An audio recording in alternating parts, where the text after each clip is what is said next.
As you can see, we're moving on up. We have a clock that works in the chamber. I'm so excited. We got karaoke here in the back. So after the meeting is over, y'all hang out and we can all sing karaoke together. We got a big screen that works. And so I'm very excited about that. So needless to say, we'll go into the meeting. Notice is hereby given pursuant to the Texas Open Meetings Act, Vernon's annotated civil statute article 625217, that the city of Smithville will conduct a city council meeting on October 17, 2022 at 6 p.m. at City Hall located at 317 Main Street, Smithville, Texas 78957. Call the meeting to order. Councilwoman Morgan, will you please lead us in invocation?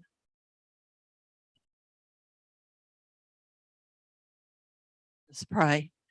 Heavenly Father, bless and guide us tonight as we come together to address the business issues of our city.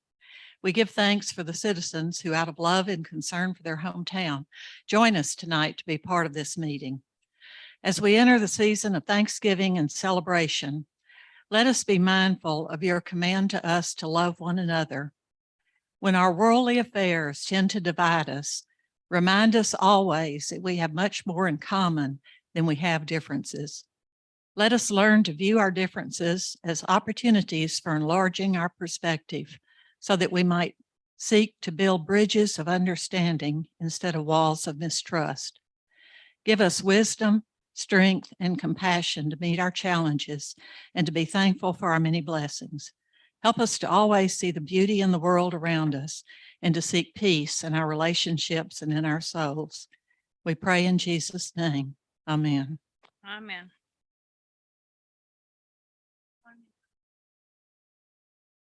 Pledge allegiance to the flag of the United States of America and to the republic for which it stands, one nation, under God, indivisible, with liberty and justice for all. Honor the Texas flag. I pledge allegiance to thee, Texas, one state, under God, one indivisible. It's easy now. They got it. Look here. Was it up there? Yes. Well, no, don't be, no crying yet. We have a proclamation for the day of Thanksgiving. Whereas our forefathers established a day of Thanksgiving, a special day set aside to acknowledge their blessings, and whereas it has become a traditional for the people of the United States to celebrate a day of Thanksgiving as a way of reflecting on their many blessings and giving thanks for all they have been given. And whereas the people of this country, and more specifically, the people of Smithville, are truly blessed with much for which to be thankful for. Whereas, as we count our blessings, let us not forget the freedoms we so often take for granted. Freedoms that were hard fought by earlier generations and current servicemen and women who have given their lives so that we might be free. And whereas with these freedoms comes a responsibility, it is up to each of us to find a way to participate in the community by working through the churches, the schools, local service organizations, and the city to help improve the quality of life for those who are less fortunate. Now, therefore, I, Sharon Forrester, Mayor of City of Smithville, do hereby proclaim Thursday, November 24th, 2022, as a day of Thanksgiving. Councilman Bruno, would you please read the honor of our Veterans Day? And I want to just thank everybody that did come out to the VFW and celebrated our veterans this past week. Proclamation, honor our Veterans Day. Whereas our community has a continuing sense of gratitude to those who have given so much in the defense of the freedoms which we all continue to enjoy.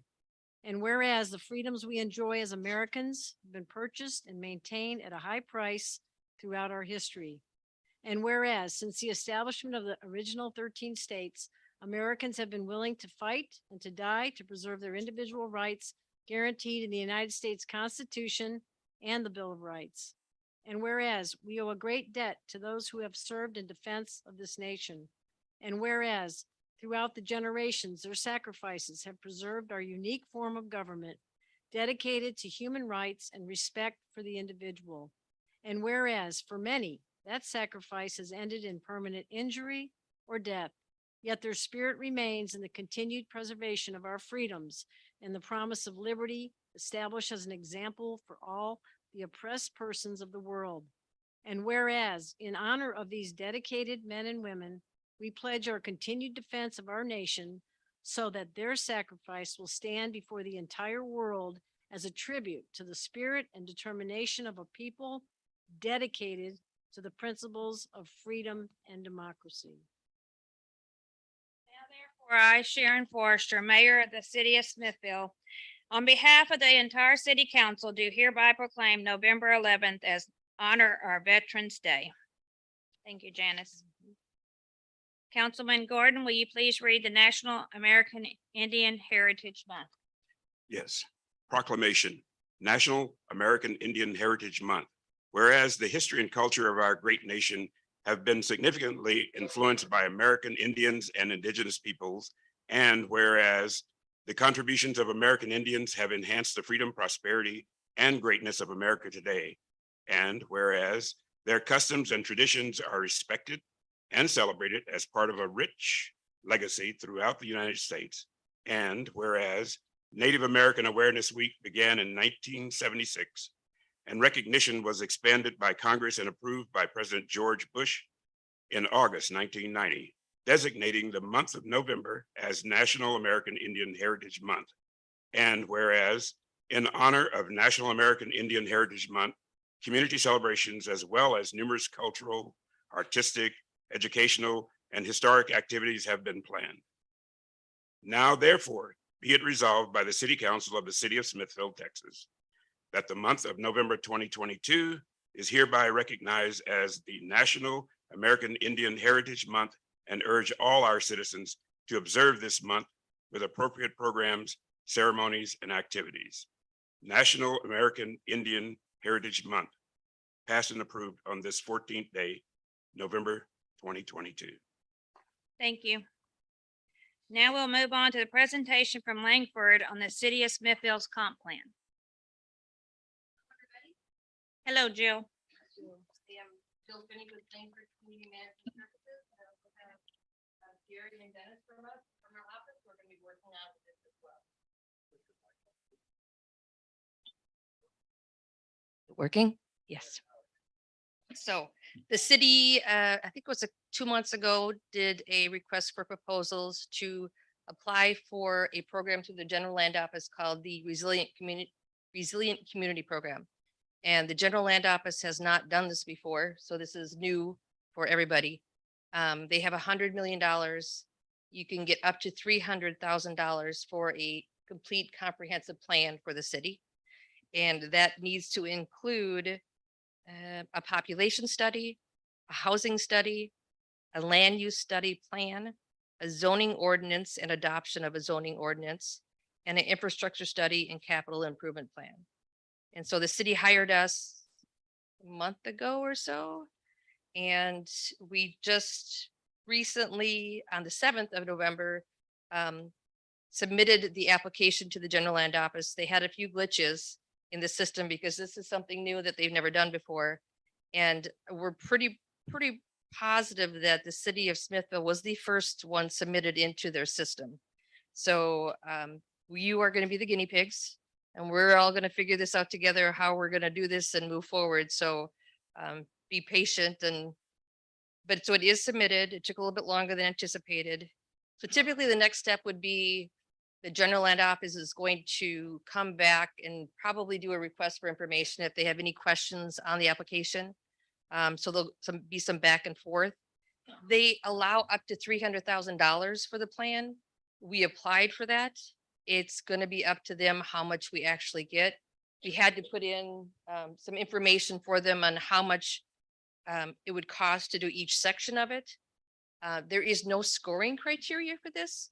So we're not quite sure how the General Land Office is going to figure out how they're going to approve. I mean, it's going to be approved. It's just a matter of how much and when and what requirements that they will put on us.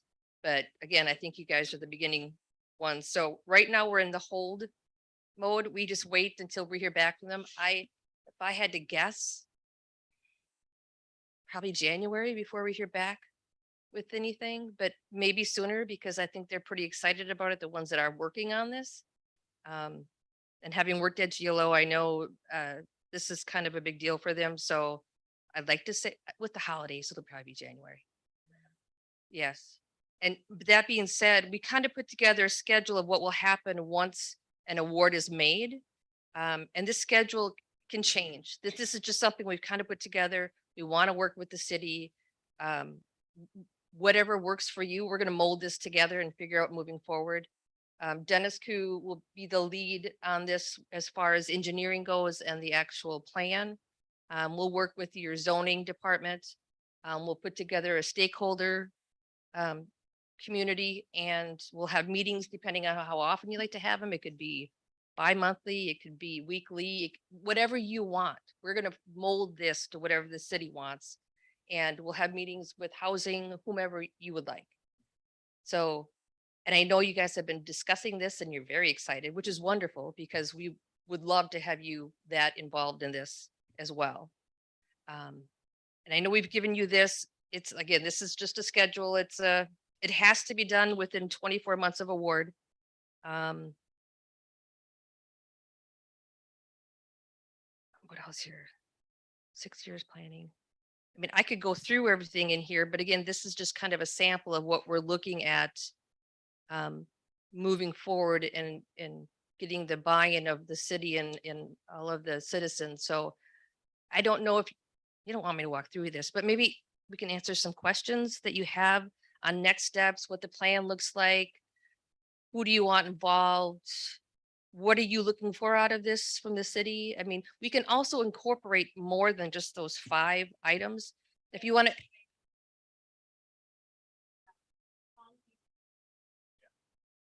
Okay, and we have Dennis. Why don't you talk about here too? Because if we have any answers or questions that I don't know, they can help out. Okay, thank you. Sure. Welcome. Thank you. You're right. I think there's genuine, unanimous excitement about going through a comprehensive planning process.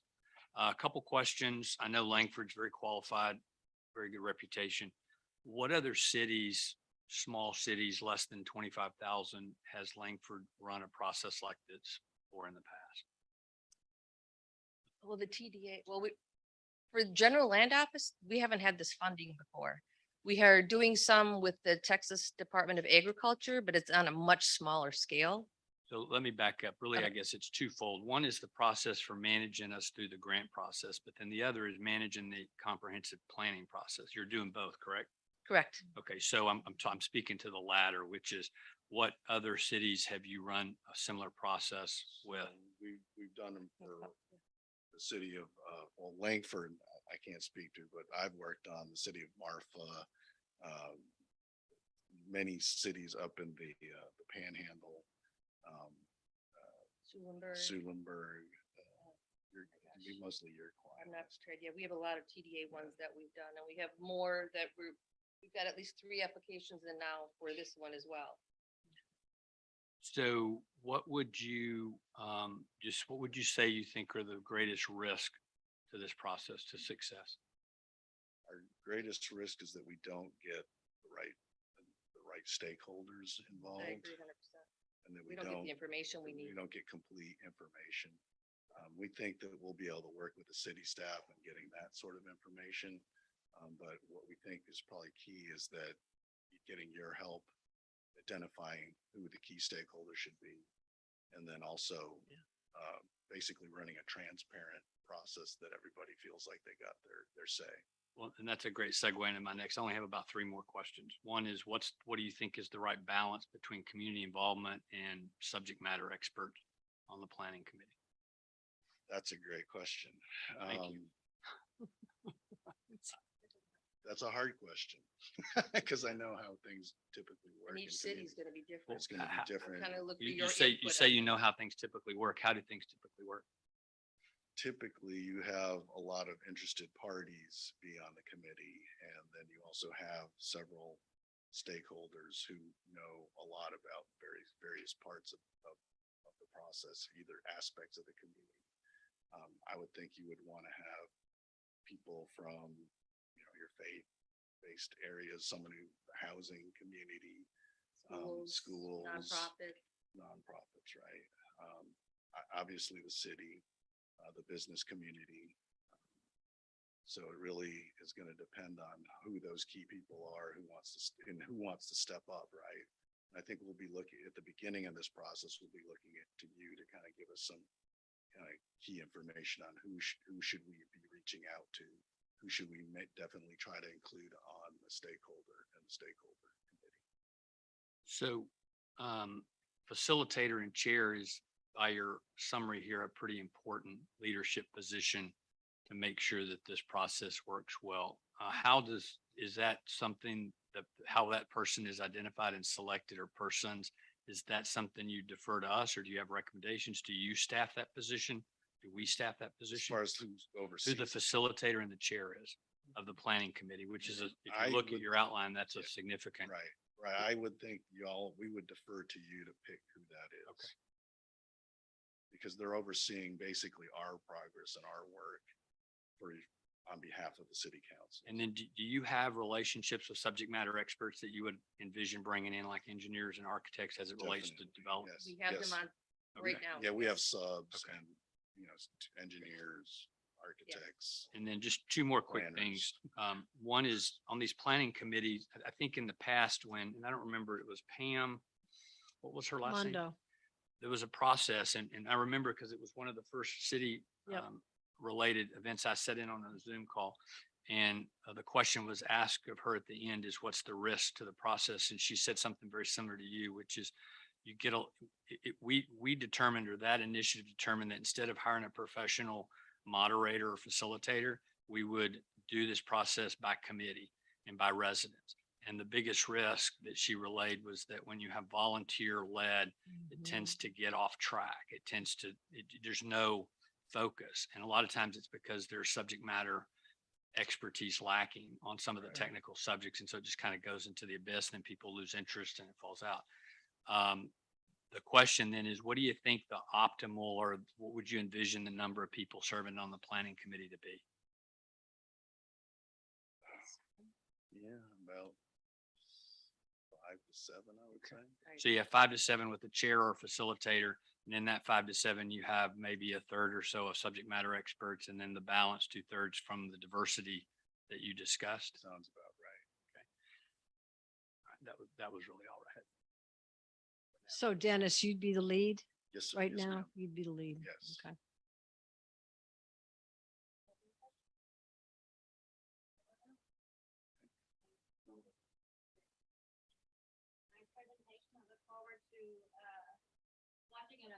Right. Yes, we're We do excited too, too. We're yes. very excited.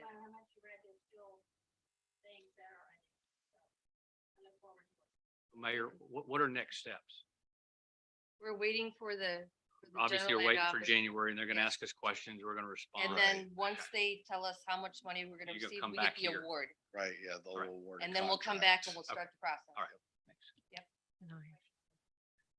Correct. So you're gonna leave your card, Dennis? So Yeah, we have sure, your I will. info. Thank you. And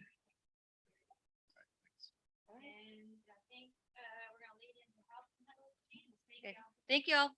Thanks. Are y'all sticking around? Do you want us to? Please, Okay, because we've already got you started on this piece, I think. So, when you just said, Dennis, you said this challenge, is bringing in the right stakeholders. I will agree. So, we go to the next slide. First off, I want to start off by saying, I want to thank the over 125 participants. Now that was, and we do this at the clinic, new and returning. Like I can look in the back of the room, and Jimmy Jenkins came 12 times, so he counts for 12, see? But that was new and returning participants in a 12-week period. So it was really tough. Not tough, but it was challenging to get folks to come out. And just like Tom's talking about, you want your subject matter experts, okay? So the goal was to hear 500 voices was the goal that we had set.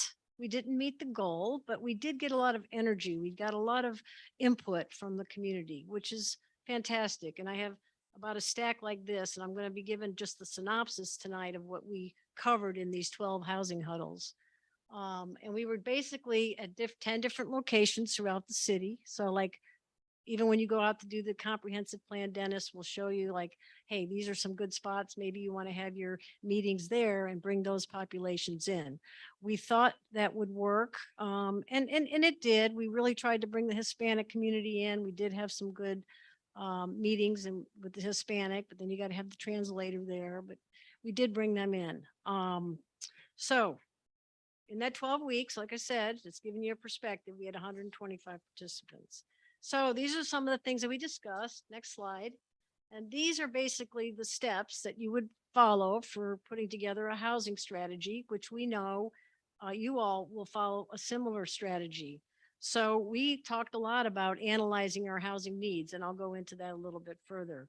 We did not really, we came up with some policies, some policy objectives. We did not, that'll be in my final report that I'll give to the council, a written report. The comprehensive approach is where you people come in. We're going to give you a lot of what we've already done, okay, to put together this approach for housing. We did identify some funding sources. It was funny because I had some great leadership on the realtor side. I had Miss Monica Poss and Jeannie Ralph, and they really helped a lot with finding properties, et cetera, and just looking for infield properties. And they were just a real wealth of knowledge helping us out with, as we were looking to do some of the initiatives, basically was trying to identify infield properties, outfield properties for housing. We have not developed an implementation plan because that's what you all are going to get paid to do. And you will also establish the metrics for success as you move forward in the comprehensive plan. So the leadership and stakeholder participation, by the way, that little train is from a school in Ukraine. I thought that was really cool because it was a train city, just like Smithville. Internal, we had city leadership, and Joanna, you want to say a few words? Because Joanna was my partner here, sanctioned by city council to go ahead and run the huddles. I would say I felt like I was just running to try to keep up with Janice. She was definitely the force behind this and did an excellent job, I think, of reaching out to a lot of segments of the community and encouraging people to participate. And I think if we can get the kind of involvement in the comprehensive plan that we had on this project, we'll be off to a very good start. Thank you, Joanna. So we did have our local housing authority. Thank you, Rhonda. I know you attended one or two of the meetings. Economic development, that's Jill Struby. She does our economic development and she's our grants administrator. So she attended our meetings. And then we had Monica Poss, who sits on planning and zoning, and Sarah O'Brien. Our external, we had some community organizations that came.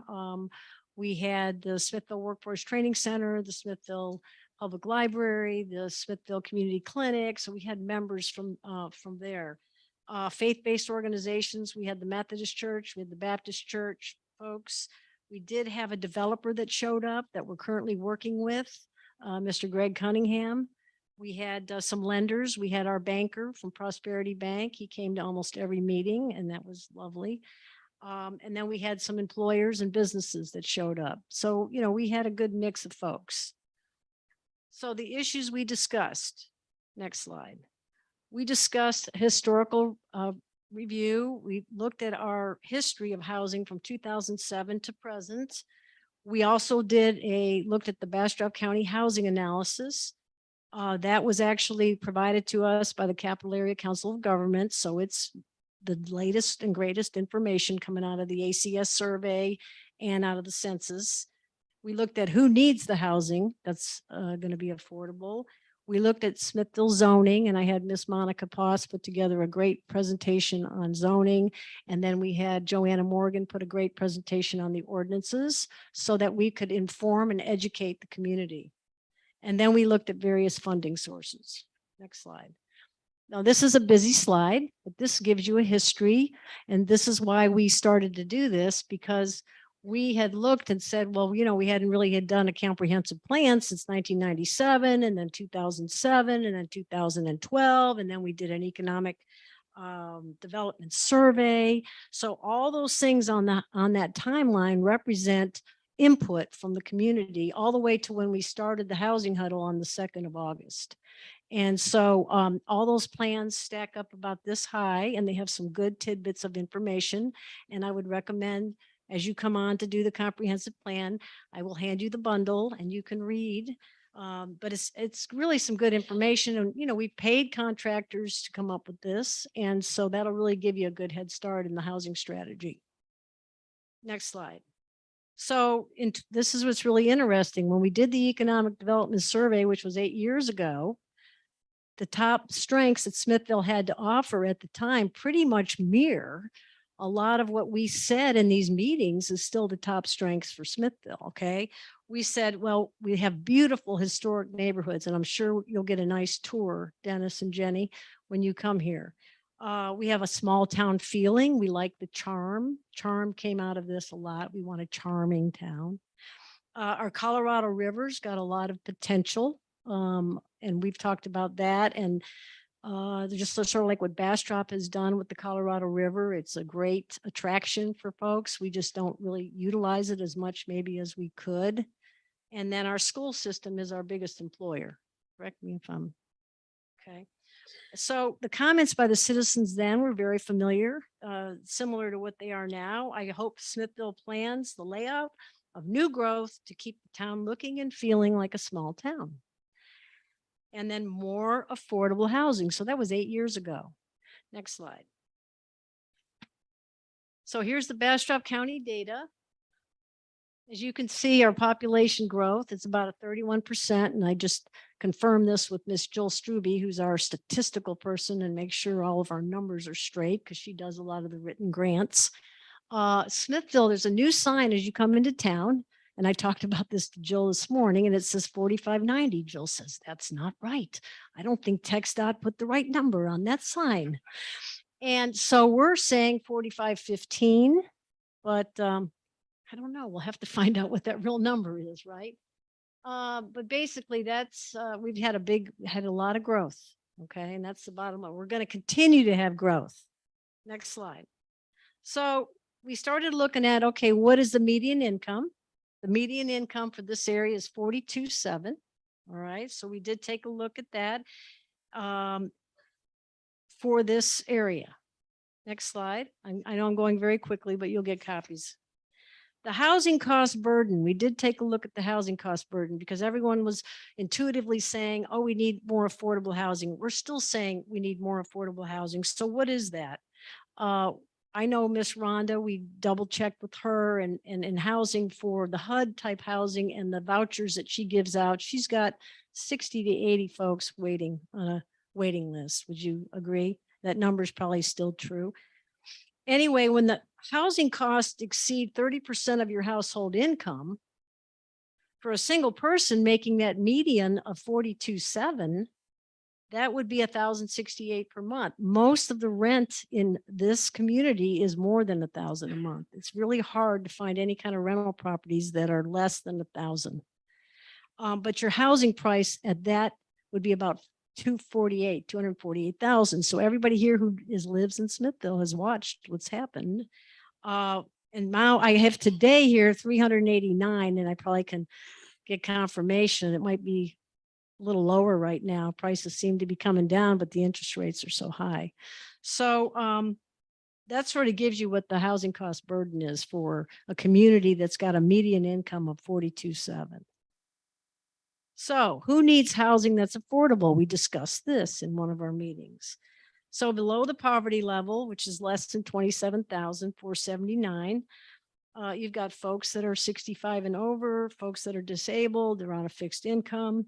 And then you have our very low income folks, bus drivers, retail salespeople, cashiers, custodians, medical assistants. So I confirm this again with Jill, who knows the numbers really well. We have 1,711 households in the city of Smithville that are below the poverty level and are very low income. Okay, so it just goes to show, there's not a lot of home ownership or they need a place to live. In fact, Jill and I talked today, we were looking at some numbers. She goes, where are all these people living?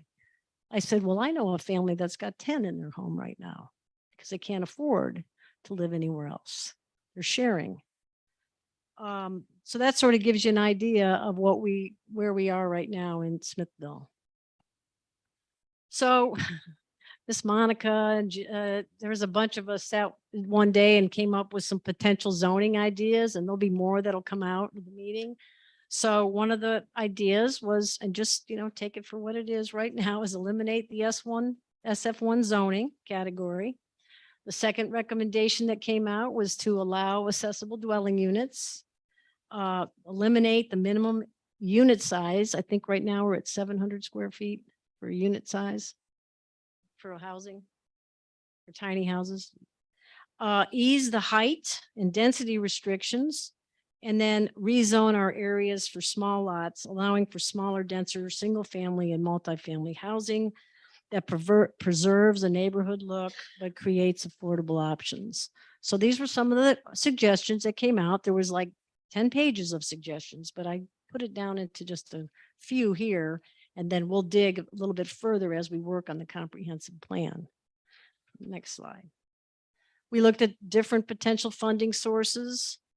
You can just read those. We had a guy come in from the Texas Housing Foundation.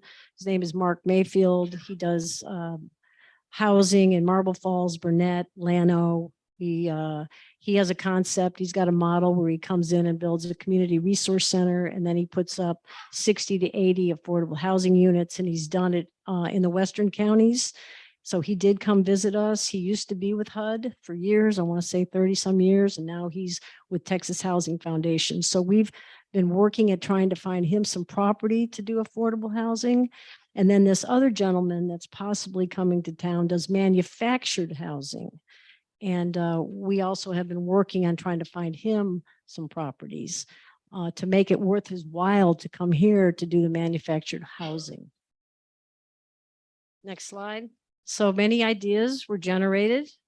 By the way, that little house I just found came on the market today. I think it was like 350 or something like that. It's a cute little house, 1,500 square feet. How much is it? Oh, 325. Okay. Well, anyway, I needed a picture and I thought, okay, perfect. So, okay, we said we want to maintain our historic charm. All right. When you drive around town here, you guys, you're going to see why we're saying that, because it keeps coming out in everybody. We want to have rental and ownership, a combination. The model with the gentleman that's coming in, he would like more people to own. And his model is he builds like the big 2-3 bedroom, but they're condominiums, and he does this in New York. And people can actually own a property for $89,000 to $90,000. So that's one of his ways of getting people into a home. We want to be able to support our local businesses, and we want to continue to advance our economic development. So we discussed that. We also want to continue to protect our natural resources. We really want to do something with the river. I mean, that's going to be a challenge because we're going to get into the NIMBY, not in my backyard, but eventually we might think of some real creative ideas to utilize our river. Reduce displacement of long-term residents. We want to make sure we have city fiscal responsibility as we grow, and reduce the constant need for the revision of the ordinances. I think Jack would probably like that one. So I just want to thank the Housing Huddle team. And this actually came out, you know how you can do the pro word and you put all the words together, but this came out of just everybody's ideas and thoughts as we were going through. And, it'll always take the words that are the greatest amount of words. And I thought it was really cool because Smithville and housing came up. So anyway, it's been a fun 12 weeks and we're going to continue to do it once a month. But now that you guys are coming on, we'll just continue with you all to build a very robust, comprehensive plan for housing. So thank you. Any questions from my comrades here? Can I make an observation? You have a slide that showed the 1,711 households that make below poverty or low income, which I think the threshold was 55,000 for low income. So if you assume, I know there's some single person households, but I got to believe on average in Smithville, it's got to be at least 2 persons per Yes. household average, probably a little north of that. Yes. So if you take 1,711 households and you multiply it times 2, that's roughly 3,500 people, and our population is 4,515. That's 75% of our population, if these numbers are right. 75% of our population is at or below the 55,000. That's So, That's what Jill if- told me this morning. you know, it may not be city limits. I'm assuming that your data is from the city limits proper, but It that's a is from the pretty rural. staggering Yes, it is. statistic. Yes.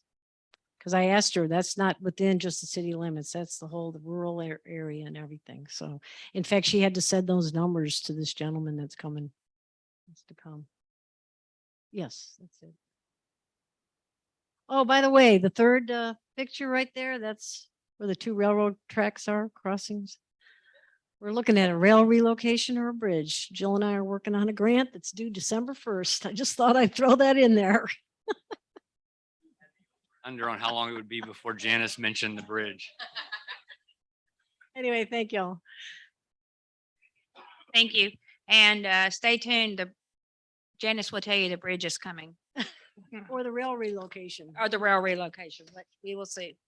Very good. Copy of that presentation. We will. Very good. Okay, now you guys can go and we'll see you soon. Aw, Thank you for Thank y'all for staying. coming. We're going to move on to the approval of the minutes from October 17, 2022 council meeting and public hearing. Any questions? Entertain a motion? Okay, go ahead. One is, I know that in the minutes, Janice had brought up the message board and some other items being on the agenda. Robert, can you give us an update on when we think that'll be in place? I heard it was imminent, maybe last month. It's being worked. It's being worked. At this point, we're in the process of kind of scoping out what the city website redesign is going to be. So I've got that with Andy Escovel and a team that's going to meet to further delineate what we want it to look like. Understandably, it's a high priority for y'all, and we're going to try to get this, at least the message board portion, working before the end of the year, so you have access. Be great. Correct, That'd be great. Jennifer? The message board.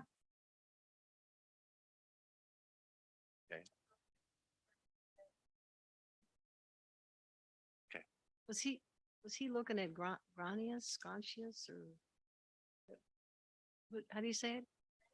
Granicus. That wasn't the company that we were initially looking at. Yeah, Okay. and if any of y'all would like to serve or attend this meeting. I'll absolutely be. I will tell you, I I'd don't like want to take 2. I don't want to beat a dead horse, because I know we've talked about the value of the functionality of a message board, whether it's a message board or some other technology. But and I want to come in, Robert, we have started to see a movement toward expanding the council agendas. And that was one of the things that was discussed at the last meeting. It is in the minutes.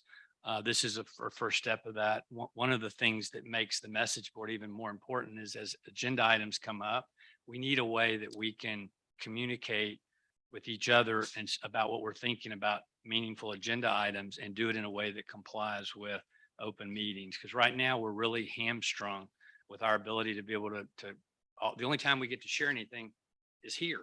And oftentimes if we have some action pending, it's really hard to have good dialogue and consideration and be forced to vote on something when you're first being able to talk about it together. So again, another reason I think a message board is really important to us.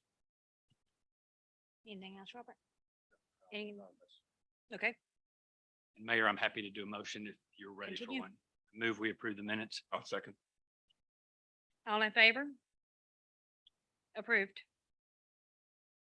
Hearing from the applicant agenda on all P and Z application requests. I think Tim from Bevco is here, and he is going to give us a presentation. Welcome, Tim. Have you been there the whole time? Right. Yeah. Uh-oh. Didn't see you, man. You got to quit hiding, Tim. Thank you.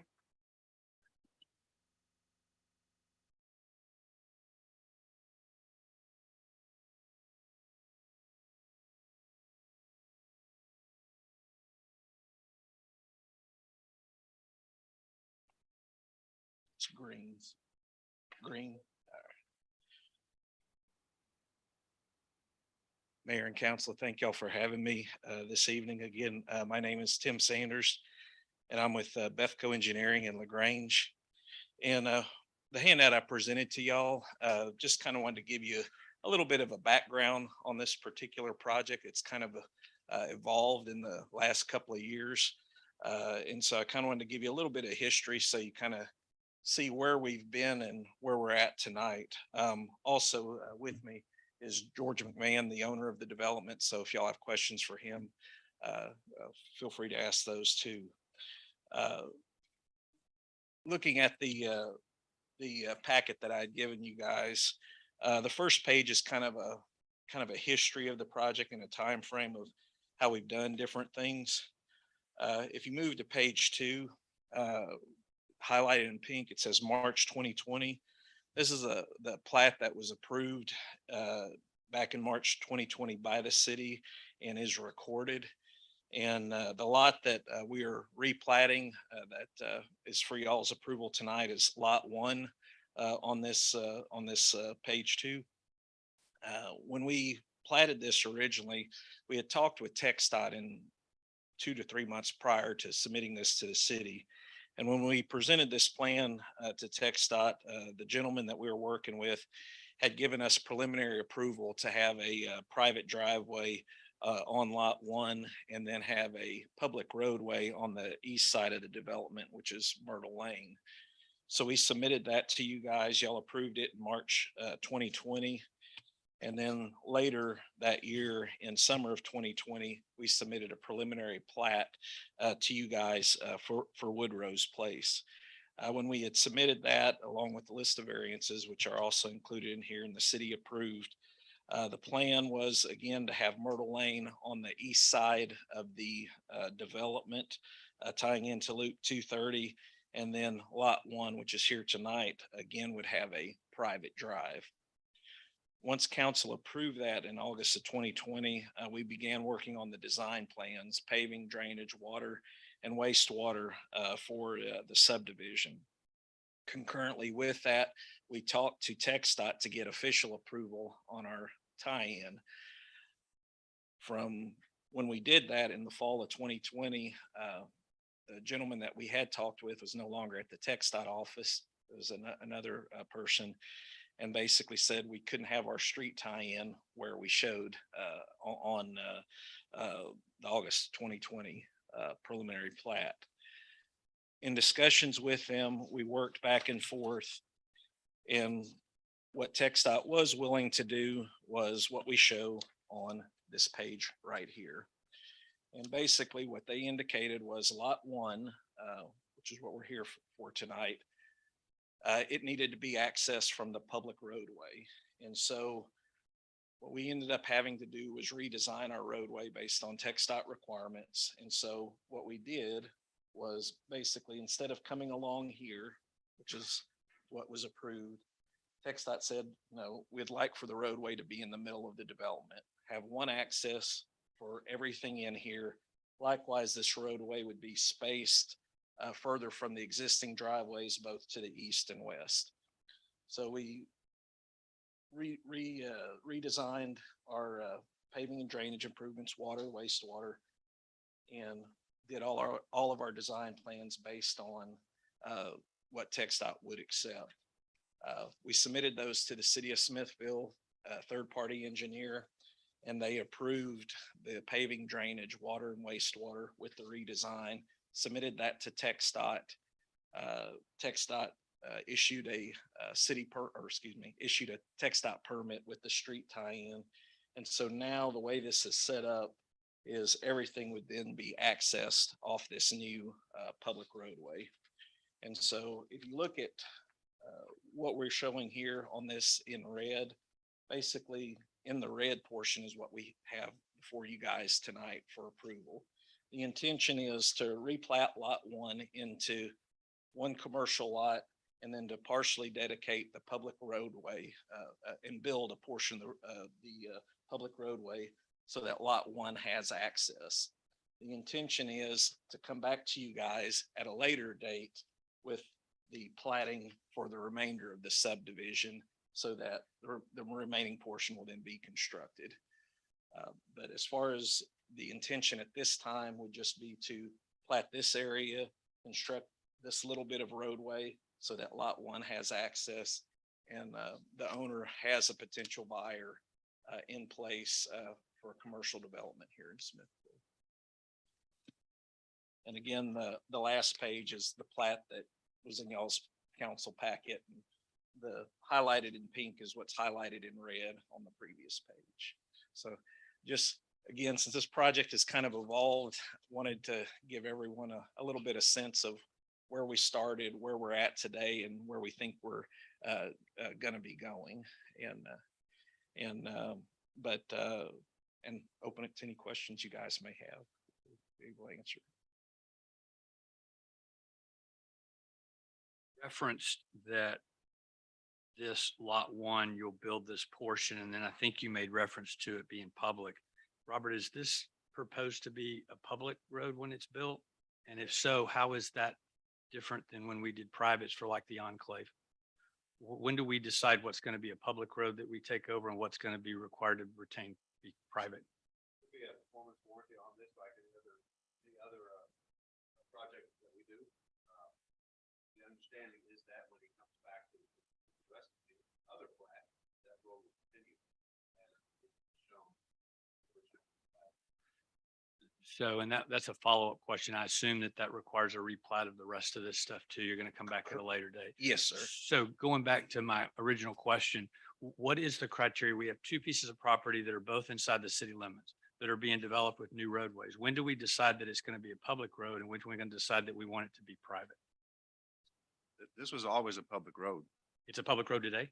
Myrtle Lane is, Yeah, the intention of the owner is to dedicate this as public. I understand the intention, but for example, if Todd McCullough was here at Enclave and he was given the option to dedicate the road, my understanding is that we did not want the roads because we didn't want to have to maintain them. no, the roads do convey at the end. It's a 2-year performance Enclave, warranty on they do? Enclave, Okay. on Heart of the Okay, States. so on- they don't stay private. Correct. So it'll be exactly the same here. Yes, sir. Okay. That's all the questions I have.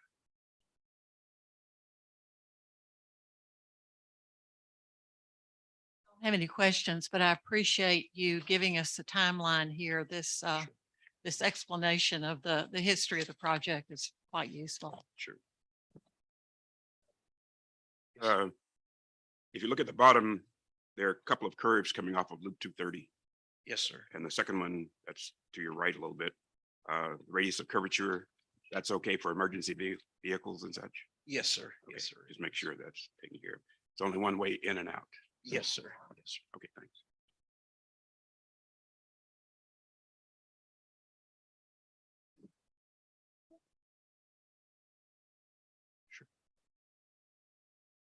Now, I think we're good, Jim. Are we good? And now we will go hear from planning and zoning, Mr. Wheelie. Here you are. Thank you, Tim.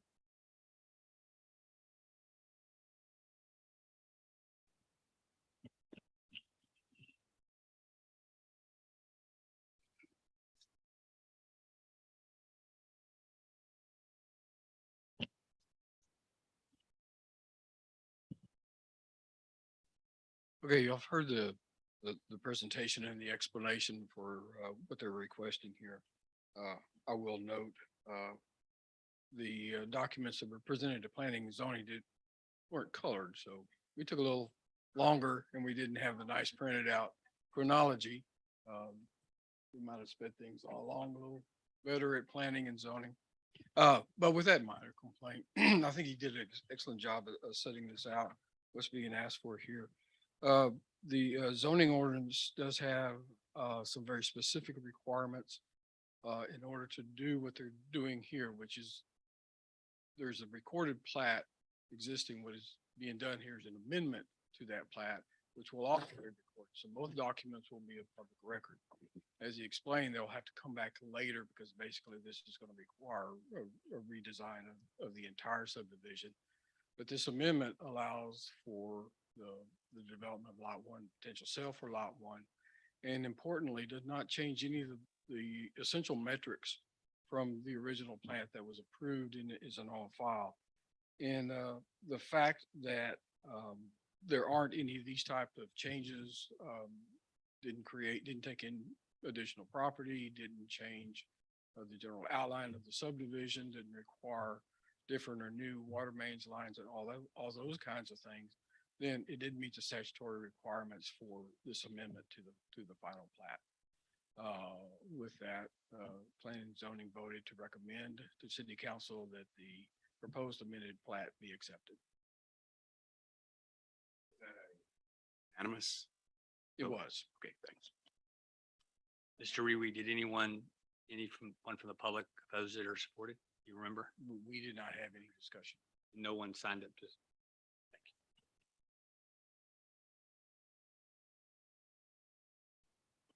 Any other questions? I'll close the open meeting, go back to the public hearing, and Jennifer, is there anyone signed up to speak? Very good. So.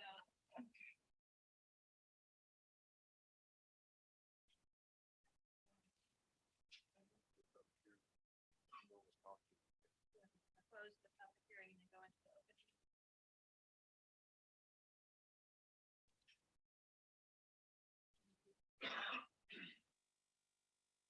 So discussion and action from the council. Discussion and action from the council on a replat for the 1607 East Loop 230 property ID 87178557 McMahon Edition, Lot 1, property owner George McMahon. Mayor, can I make a motion? Make a motion that we approve the final replat for 1607 East Loop 230, property ID 87178557, McMahon Addition, Lot 1, property owner George McMahon, and the agent is Tim Sanders. Second. Have a motion and a second. All approved? Motion passes. Okay, so we move on next item, discussion and action on the amendment to the solar power purchase agreement with Smithville Solar One LLC. Okay, council and mayor and citizens, let me give you a little update to try to do the same as Tim did. Our wholesale power agreement with LCRA allows us to purchase up to 15% of alternative energy.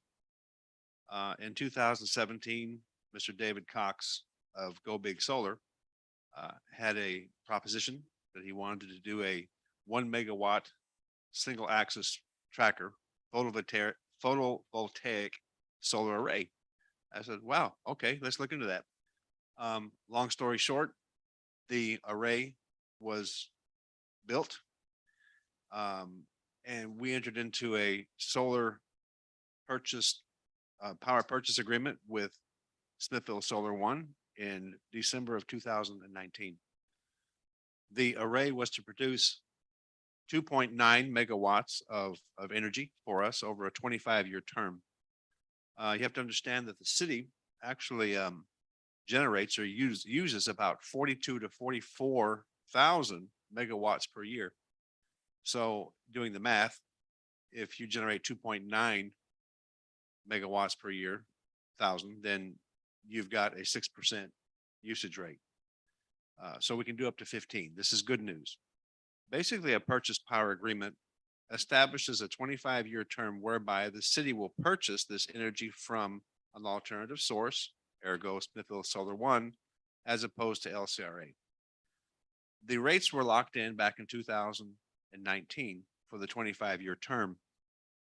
And then in 2021, well, the Arctic blast came. So the cost of energy now from LCRA is significantly more, but the rates were locked in at the previous term for the 25 years that the council approved the PPA. What's happened since then? The a lot of things had to occur for this, to pull this project off. You had to get easements, you had to do interconnect diagrams and connections and permissions from both Bluebonnet and LCRA to actually hook this thing up. Part of the requirement from LCRA was to install a certain meter that provided 15-minute interval readings so that you could see how much the array was generating in a 15-minute time frame.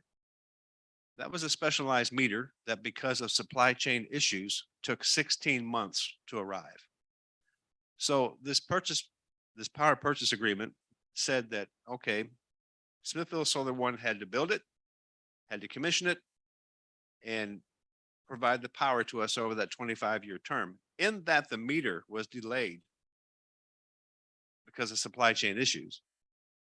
We're at a point now where Smithville Solar One would like to revise the PPA to accommodate for that circumstance. Another thing that's driving the modification to the PPA is that in the early days when the PPA was first signed, there were termination clauses in there, early termination and options to purchase that Mr. Cox wanted into that PPA.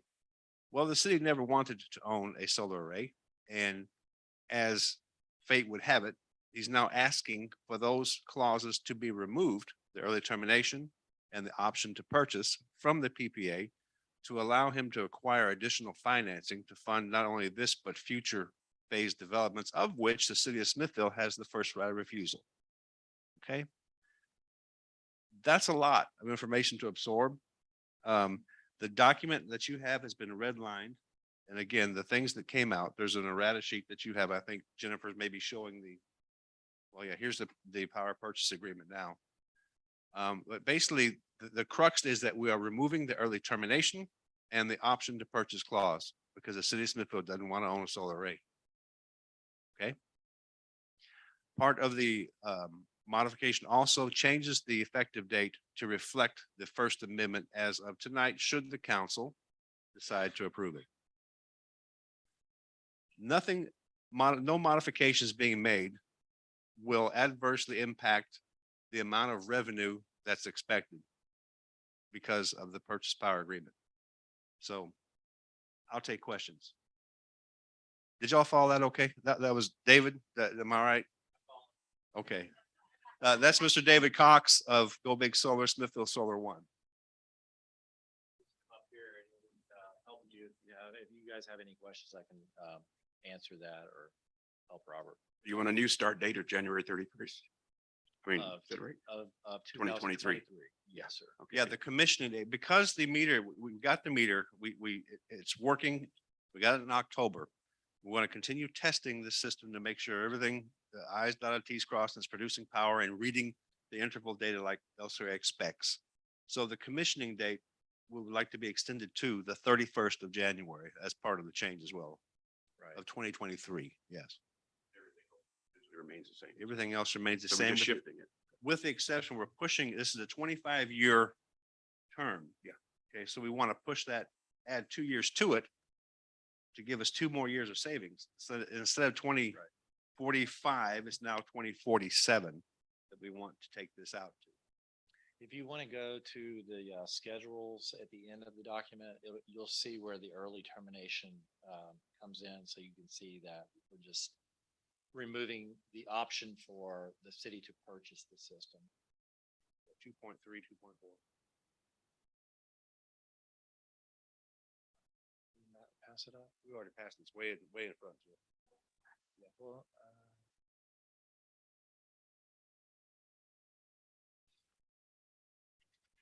no, I think she was going in the right direction. Yeah, what you don't have is Mayor, what you don't have is the red line. So you really won't be able to see what's taken out. You'll only be able to see how it's being proposed. I was actually able to get the red line from Jennifer late this afternoon, so I can see. Yeah, show the red line. Yeah, that way it's easy for people to see what was taken Yeah. out. And then Can- Mayor, I have questions whenever you're ready to take any. You want to wait for the red line, or do you want to go into the questions?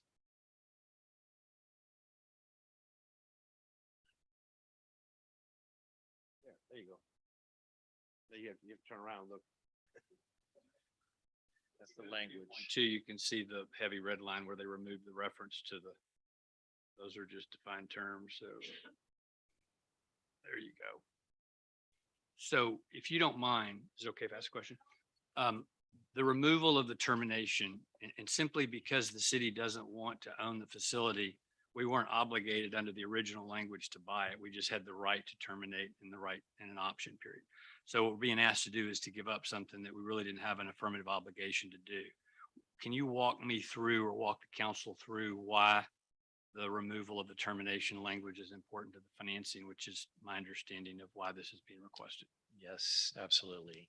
So our financial partner will be owning and operating the system and taking advantage of a US Treasury investment tax credit of 30%, which say system was valued at $2 million.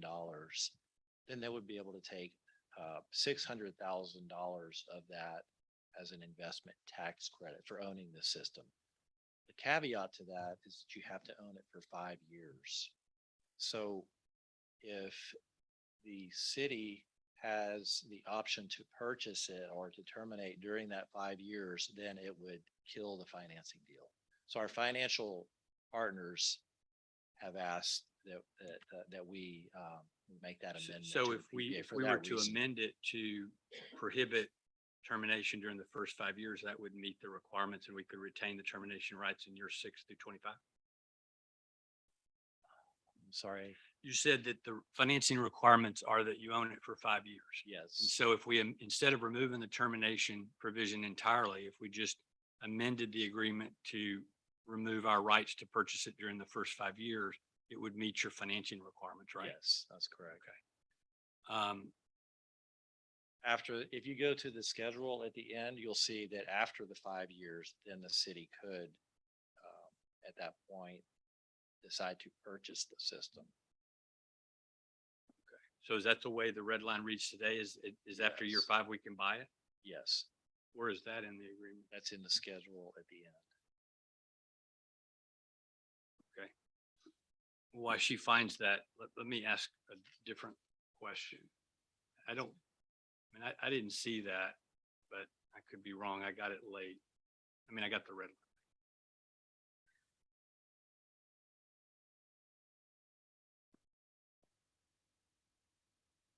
The other No, question, it's there. It's just after this, I believe. We're done.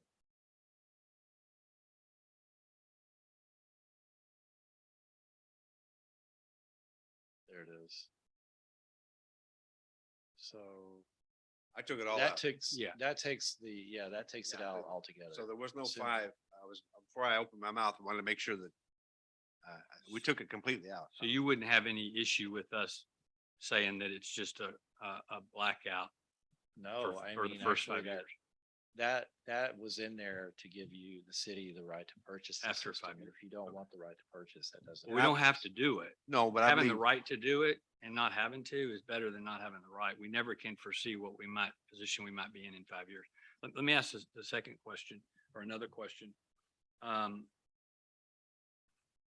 The financing, if something were to happen and it was to go into default for whatever reason, do we as the city or the purchaser, do we have notice and cure rights to any default? And does the lender, if they took it over, do they assume all of the obligations to the city if they foreclose on the loan?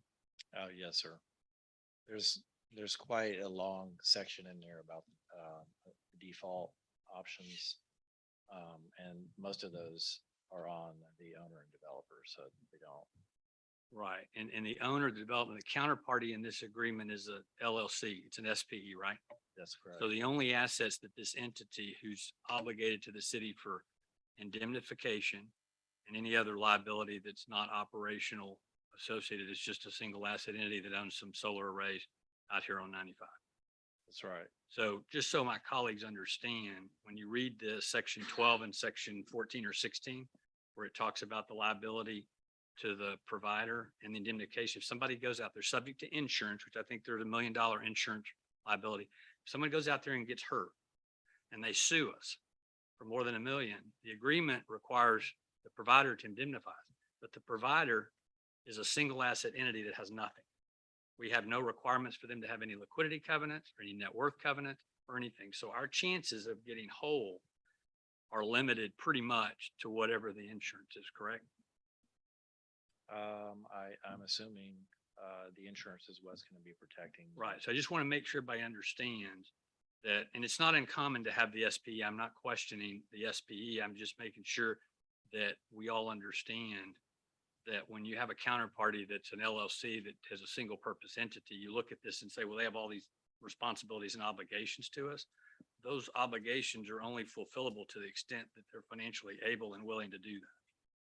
And obviously I got nothing against you. I'm just trying to make sure that we have a lot of transparency on what we're doing here. I don't think the risk out here is terribly great, but is $1 million liability enough?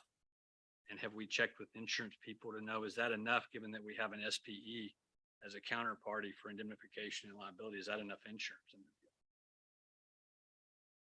And it's not a question for you. It's really just one of, how did we come up with $1 million? Was it proposed in the original agreement? Is it standard in the industry? I don't know the industry really well. So Is that a standard number that we used when you developed this? No, and I'm That's actually curious. I would have to look at the PPA to read the language about the insurance in there to see what the minimum requirements. it's $1 million liability, I think, if I remember right. Yeah. So my questions are this, and I'm not the technical expert on this. I mean, Robert's actually very savvy on all of this stuff. He understands the technical aspects. I'm just kind of the legal operational. I would love to see us not give away anything as a city that we don't have to. So I'd rather see the amendment say that we agree not to use our termination rights in the first 5 years, which would satisfy your requirement for financing. And second, I'd like to make sure that we evaluate the insurance levels to make sure that we have sufficient insurance, because I don't expect you're going to personally guarantee the obligations of your SPE. And then I'd like to make sure that we have appropriate notice and cure provisions if we have a lien holder and something happens and they foreclose, that we get notice and we have the right to cure it, because we may be reliant upon the continued operations of this facility. And if something happens that interrupts that, we should have a self-help provision that says, hey, if something happens, we can step in and cure the default so they don't foreclose and shut the thing down. So those are the three primary issues for me. And I don't know how my colleagues would like to do that. I'm perfectly happy enumerating those and maybe incorporating those into a motion, or just get some assurance. Maybe we bring it back or recirculate it. I'll defer to mayor and council on that, but I feel pretty strongly that we ought to do those three things for my support. I'm just curious, can I ask a question about the solar panels themselves? Sure. What's the replacement? I mean, how many years do they last until you have to replace them? Solar panels typically have a life of 20 to 25 years. 20 to 25 years 25. is very typical. Okay. Our calculations were a half a percent degradation each year over year through the course of this term. In addition, we had a 2% escalation of the rate over the 25-year term, where it locked in after year 10 and doesn't go any higher than 6.7 cents per kilowatt hour, which will give us a $35,000 to $40,000 cost savings per year. So, and over the term, it's 350 some odd thousand dollars. It could be more if we add battery storage. If we start selling back to ERCOT under 4CP for coincidental peak during those hot summer months where everyone's looking for power. So this is a very safe agreement. And I want also Councilman Etheridge to understand that we're going to have to come up with $1.3 million to purchase this thing. I mean, I want the council to understand that this is not one, we don't want to be in the solar array business. Two, it's going to cost you, cheapest is $600,000. But we're not obligated to buy it at any point in the 25-year period. That's There's correct. never been an obligation to buy it. But we don't know what the world will look like in 6 years. And that 1.6 in 6 or 7 or 10 years may look like a bargain. And we're not giving anything up to have that right. It was in the original deal.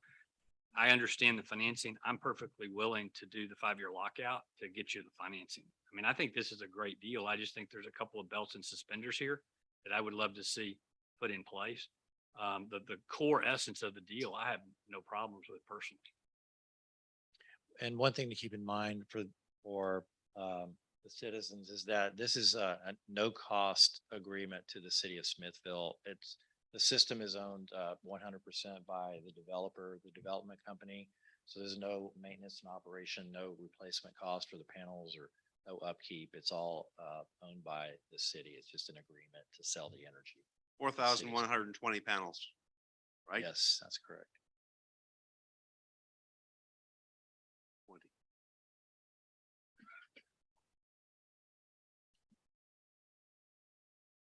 So if maybe you could repeat the items that you're requesting. I understand you're okay with the 5-year. The three things are exclusion on the agree to a option. 5-year lockout, Okay. which is what you need for your financing.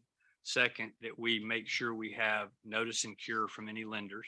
So the city is made aware if there's a default under the loan that might put the operations of the facility at risk and us not know about it, even though you may be obligated to tell us. That may be in there.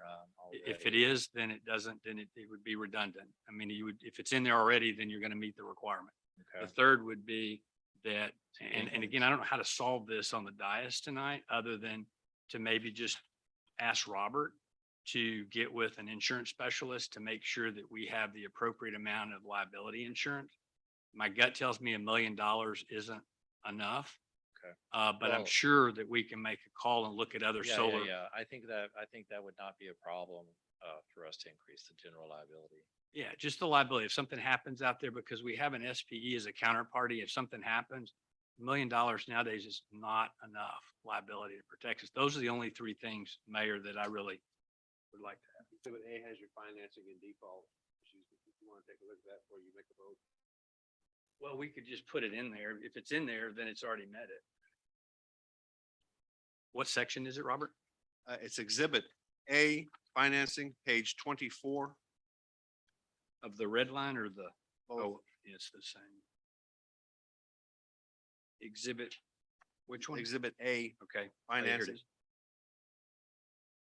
Notices of default purchase will deliver to financing party. So I Yeah, think that's us providing notice to them, to the lender that they're defaulting. keep running. Okay.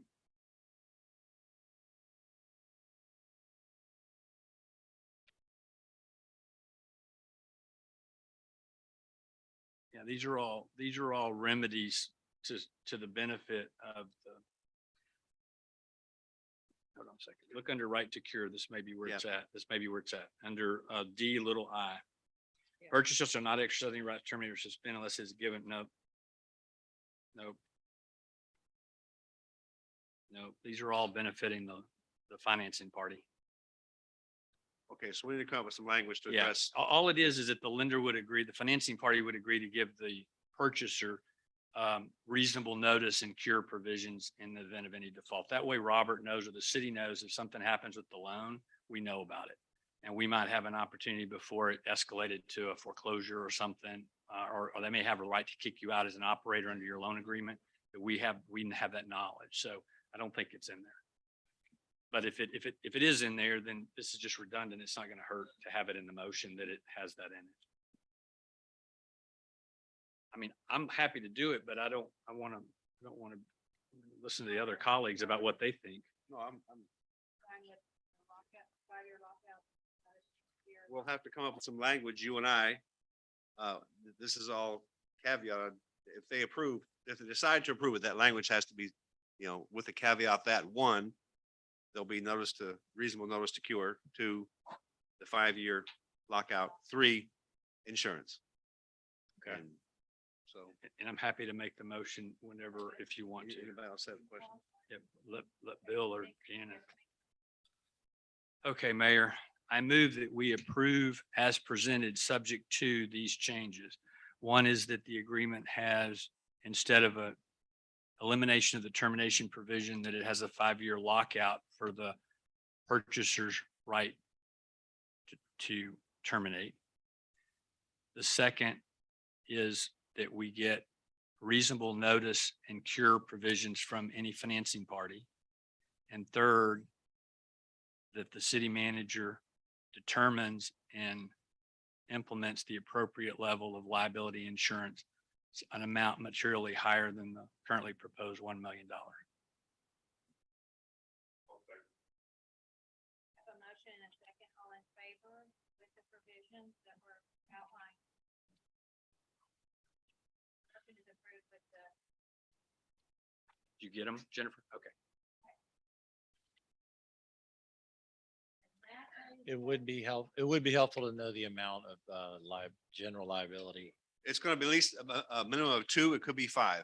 2 mil? I've got to Okay. go do the research for Councilmember Etheridge's request. And I would be fine with what Robert just said, minimum of 2, but I would say whatever you find out is an industry standard, I think you should do that. Okay, industry standard. And there's plenty of solar farms around here that I'm sure we can find what other ones are doing. You may know. Yeah, that's Roseanne. You may, Mr. Cox, you may know. I don't. Sounds I like don't you know. think it's I more than mean, $1 million. I mean, it could be. I really don't know. I'm not sure what liability, there's not. I a got lot of 2 million to liability. make sure that a cow doesn't wander in my backyard and break someone's leg. It's an insight. Got it.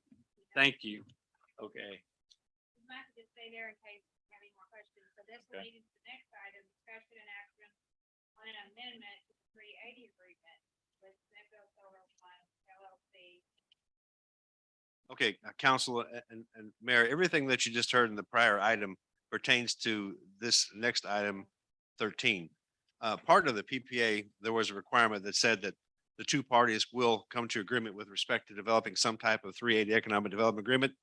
We did that, and the terms and conditions were established to identify performance-based metrics over the course of a five-year period. And on a bumper sticker, the solar array has to perform to 95% or better of its operational capability to qualify for the incentives, which in this case are tax reimbursements.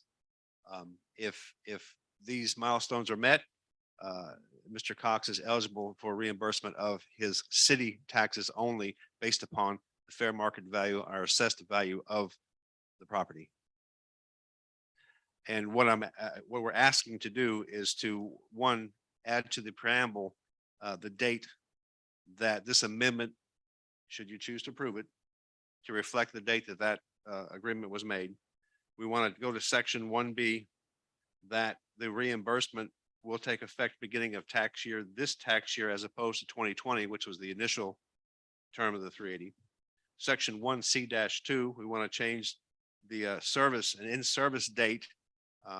As opposed to 2021, we want to push it to January 31st, 2023, which will allow enough time to ensure and commission the solar array to make sure it's working in the 15-minute interval.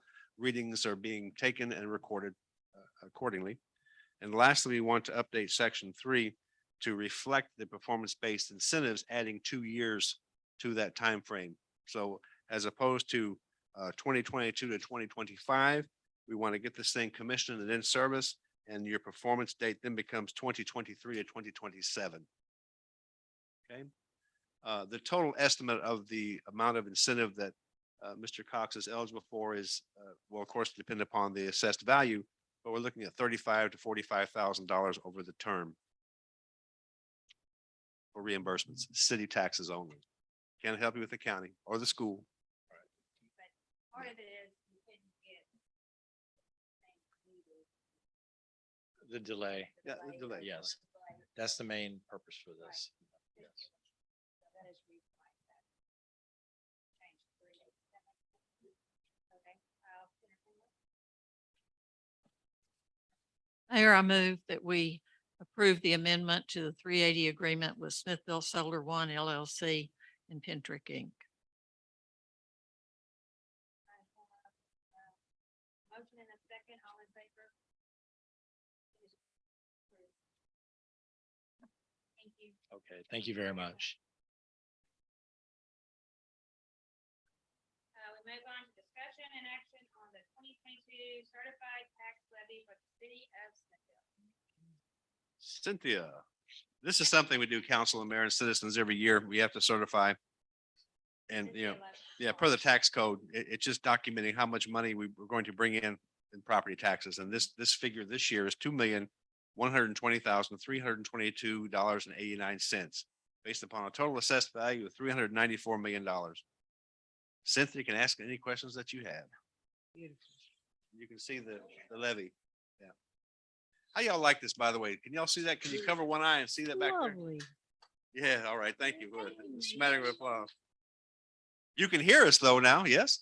Quick question, Cynthia. Quick question, Cynthia. How does that, no, you don't have to get up there. I just asking, how does that relate to what we project for in the budget for tax revenues? Does it match it? Okay. But it matches it.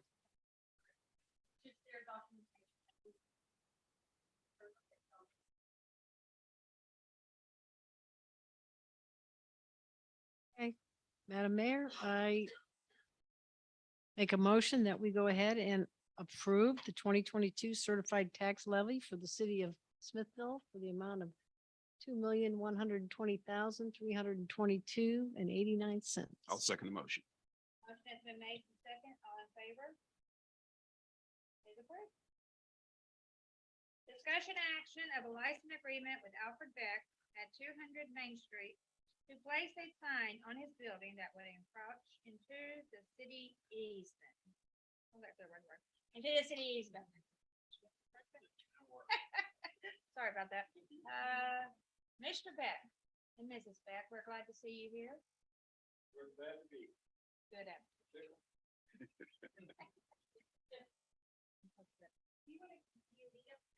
Well, sure. If you haven't met them, they're a very fun couple. Yeah, come on up. Maybe you missed their bird parade. Maybe next year. You're welcome to come out, Mr. Beck.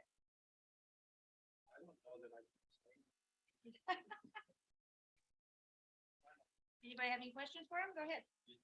Really, can I ask questions of Robert? Yeah. Okay. This license, is this kind of a standard form that we're using for everybody? Yes, For all sir, it is. businesses? It's to indemnify the city in case the sign falls and hits somebody in the head. And then Beth had this before Lori and Fred bought it. I presume, did she have a licensing agreement in place?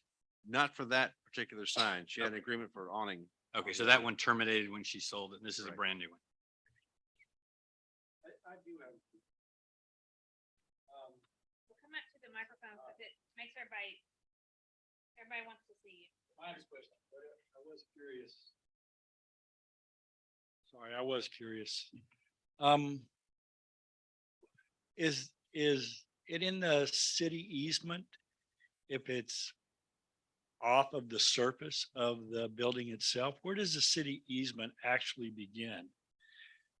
My mind, this is attached to the surface of the building.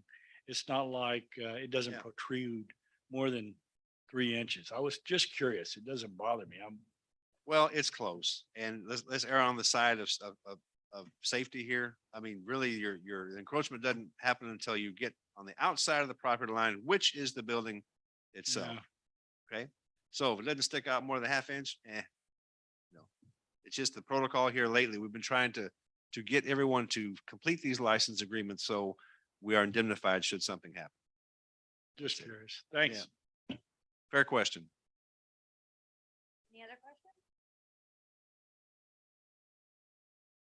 Madam Mayor, I move that we approve a license agreement with Alfred Beck at 200 Main Street to place a sign on his building that would encroach into the city easement.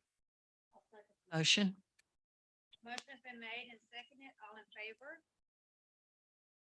Motion is approved. Number 60.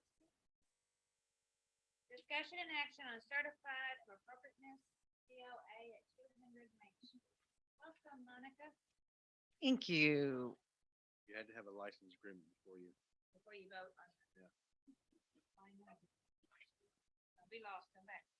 I'm Monica Poss, and I'm here representing the Historic Preservation Design Standards Advisory Committee and HPDS. And we have a couple other members of our committee here in case I'm unable to answer your questions, as well as the Becks this month. We came before you last month recommending approval of 2 of 4 items on the Beck's request for COA for 200 Main Street. 2 items we previously recommended approval of were to replace the stone on the lower portion of the building with some tile, which we gave you a sample of, and to add the sign. And you did approve those items. There were two items that we asked the Beck to do some more research on and come back to us with, and they have done that since then. One was the issue of the mirrors that are on the sides of the building, because they really make a statement. They're different than most of the other things around. So we asked them to do some research to find out what dates those were added so we could see if they had any historical significance. And the research that they did, we believe that the mirrors were added in the 50s. So they're really not architecturally significant given the time the building was constructed. So we recommend approving their request to remove those mirrors and replace them with tile. And then the other item was removing the copper around the windows. And we have very few buildings in town left with that copper. So we asked them to do some more research and see if they could find a window person who would do, build a wood structure around the window and rewrap the copper, and just to see if it was possible to save it. And they spoke with 3 or 4 different window companies, and 3 of those said, no way will we do that. It's just not safe. It's not secure. It won't be strong. And one window company said, well, we'll come take a look at it and maybe, but then we want you to indemnify us if it, breaks and it's not our fault. So we came around and recommend approval on removing the copper, replacing it with wood.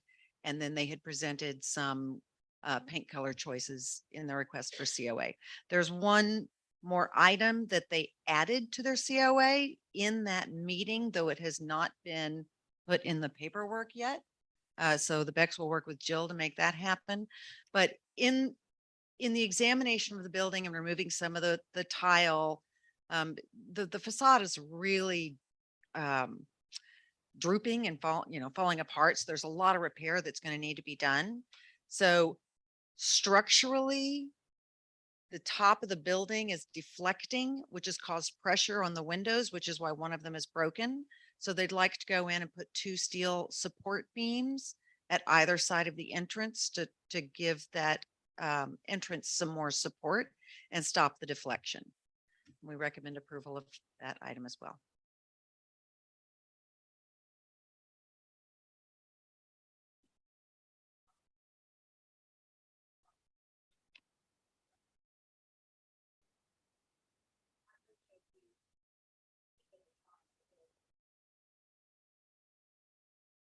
Any questions? I have a comment. Having attended the meeting, I was very impressed with Mr. Beck's thoroughness in addressing these issues, the research that they have done. And I think it's going to be an absolutely beautiful building. It's already beautiful on the inside, and I think the outside will be outstanding when they finish these.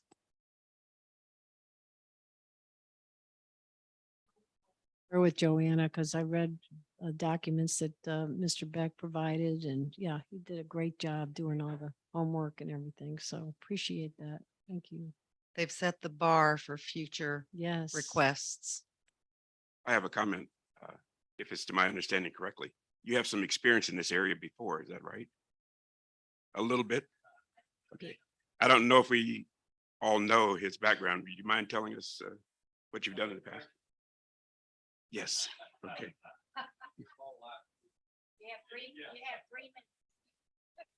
No, seriously, I think we should know who he is.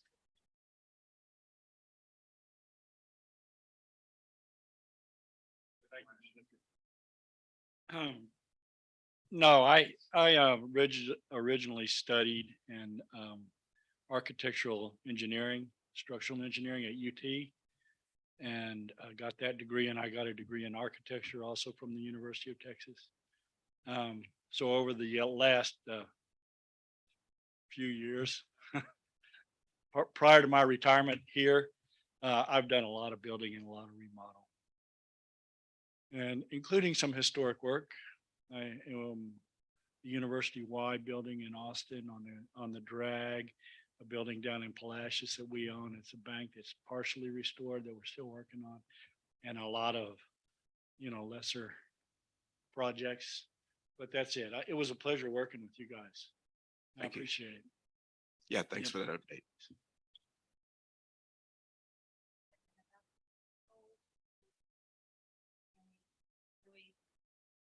Why don't we just put it so that way he doesn't have to come back for another time? Yes, and then add in to make sure the structure.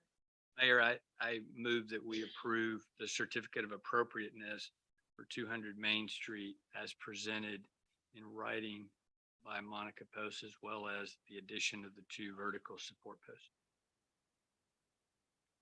Thank you. A motion has been made and seconded. All in favor? And approved with the. We move on to discussion and action on appointment to replace or reappoint members of the Smithville Housing Authority Board.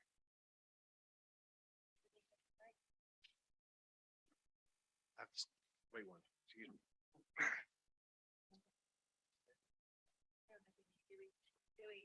Okay, go ahead. Do we have any questions with the replacement or the reappointment? Is anyone here from Smithville Housing? Was. I thought she was here earlier. Okay. She dropped off Okay, the only thing I'll make is a comment, because I think we've talked about this, or at least I think I've suggested it Yes, before, yes, which is go when ahead. we have appointees, that we have, some indication, particularly if they're reappointees, Mhm. from the director or the chairman as to their participation and attendance and contributions. I know we have Smithville Hospital Board appointees coming up, the 3 city appointees in the December agenda, I think is when Robert's going to do that. And I had sent the mayor an email, asking that we try to do as much as we can in that protocol to determine, are they the appropriate people once Right. again, based on the challenges of that organization, and we would get a little bit of background from the chairman as to their attendance and contribution. So But that's fairly typical, because you Yeah. look at CapCog, where we both were members of CapCog. yes, They have a running log of who attends, yes. when, and yeah. So I concur with Tom. In fact, I called Rhonda today and asked her if she would resubmit. And she resubmitted Michael Murphy's and filled the document out. So we know his background. I know he's been there 6 years. Well, then Mike called me. I've been there 6 years, Janice. I said, yeah, I know, but we just want to do the paperwork properly and, make sure, you still want to sit on the board and make sure that the folks that are selected that want to be on the board, especially as we now move into really focusing on housing issues, that we have the right people on the board. So Rhonda will get us the other 2 tomorrow, but she did bring the other one tonight. Yeah, I'll make a motion that we go ahead and appoint or reappoint the members. They're currently all members to the Smithville Housing Authority Board, which is Pastor Michael Murphy and Kimberly Roberts, Miss Kimberly Roberts, and Edgar Weaver, the 3 that we received. That's a new I don't have that one. Okay. She's a new appointment. I don't have hers. Okay. Well, that one I'm missing. Novalee Wolf. Okay.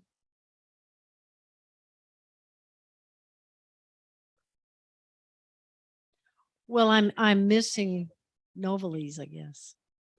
I don't, Do you need to remake the motion?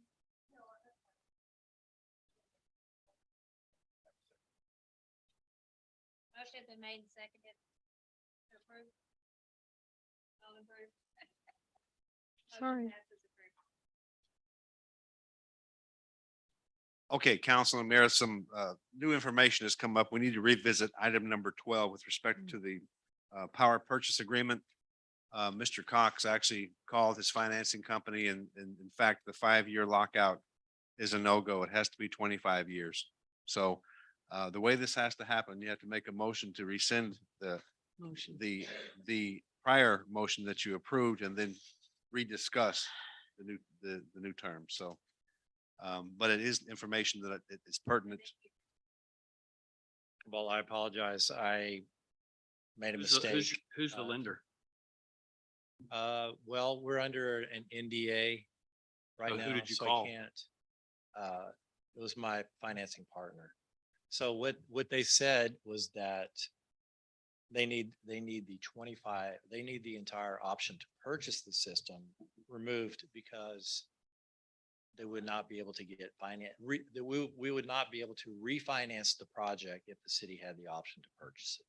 Point of order, can I just amend the motion or do we need to make a new motion, Robert? You need to make a new motion. Okay. Well, let so me just ask you, are you okay with that? Because I- that you is had a of- reason for bringing that up. Yeah, so of the three, I mean, obviously when you say you can't tell us who it is or we weren't there, but that is by far the least important of the three to me.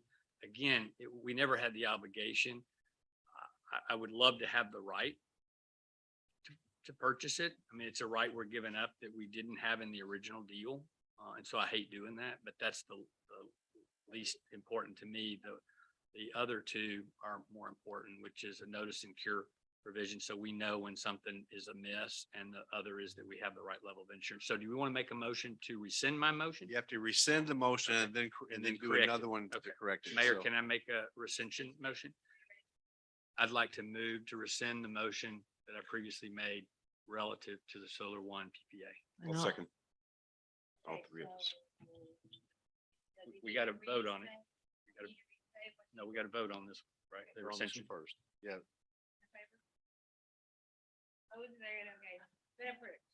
to Maybe. rescind the initial, yeah. initial. Now we. I'm going to make a Open new up. motion, Mayor. Let me just get it down right. You have to discussion and action on, I have to 12. reopen it back up, number 12, and then you can entertain a motion. We reopen discussion and action on the amendment to solar power purchase agreement with Smithville Solar One LLC. I'll entertain a motion. Mayor, I'd like to make the motion that we approve as presented, subject to two changes. One is that we get reasonable and appropriate notice and cure provisions from the financing party, and that we have increased insurance liability levels at a minimum of $2 million.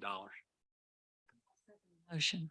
No, I did check. Those two items are no problem at all. Is five, no problem? 5 million? 2 to 5. I told them 2 to 5 so I could check. Oh, no, I'm just kidding. We'll stick with the motion. We're good. A minimum of 2 million. Okay, motion is made and seconded. All in favor? Motion passes 8. That was a All right. first. Thank you, council. Thank you. Thank you very much for being flexible. I don't know if that would have happened if I were in Austin. We're on 8. It's been a little different. Yeah, if I were in.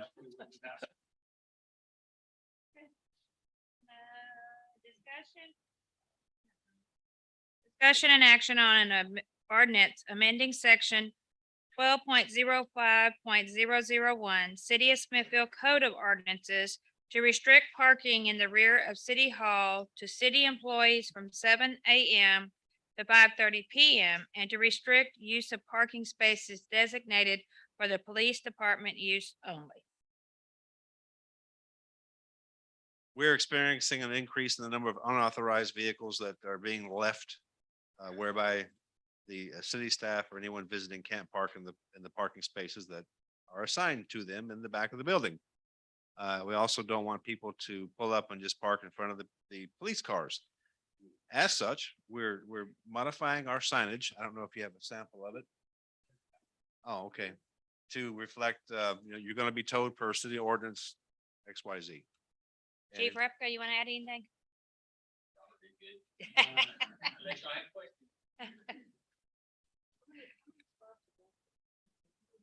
You're talking. I've never noticed. Just- Okay, cool. So the main part of this is the ladies that park out back that come early sometimes during daylight savings and stuff like that. Not so much our parking. And so whenever they reach out to us for relief for people that leave cars over the weekend and, maybe had partook in some stuff downtown or something like that, then they have no place to park. So they have to come park in customer parking. Mm. And it kind of limits the parking on the side and the front of City Hall. So the option that we came up with is to make these 5 spots back here for the girls that work here. They asked to be able to park there for safety reasons and convenience and things of that nature. So that's 7:30 to 5:30 or 7 to 5:30, 7 to Monday through 5:30. Friday. And then ours will stay, we don't have many problems here, but ours will stay as it is. Now it'll just be an ordinance. Okay. So that we will have enforcement ability to tow if somebody leaves their car for 2 or 3 days there and the girls don't have to park up against the AC units and things of that nature to get parking back here. All right. Cynthia, Jennifer, is that good? Okay, I'll entertain a motion. Madam Mayor, I move that we approve the ordinance amending section 12.05.001 City of Smithville Code of Ordinances to restrict parking in the rear of City Hall to city employees from 7 a.m. to 5:30 p.m. and to restrict use of parking spaces designated for police department use only. I'll second. A motion has been made and seconded to approve. All in favor? Motion passes. Discussion and action on the approval of the financial report. This is Cynthia's favorite part.